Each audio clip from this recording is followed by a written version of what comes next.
So does back pain affect the mental health of a patient? Back pain, especially if it is chronic, then it not only takes a toll on the person's body but also definitely on their mind. Simple things like sitting or walking or standing even for 10, 15, 20 minutes can be very difficult, especially when you're young, when you're in your most productive age group, and that can really take a toll on somebody's mental health. It can be very, very demoralizing. We've had cases where people developed anxiety, depression, and actually needed treatment for that.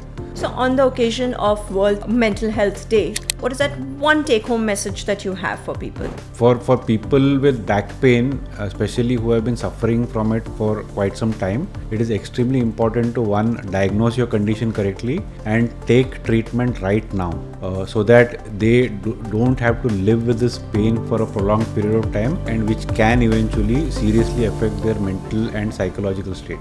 So before your back pain becomes your mental health pain, seek early advice and early medical guidance.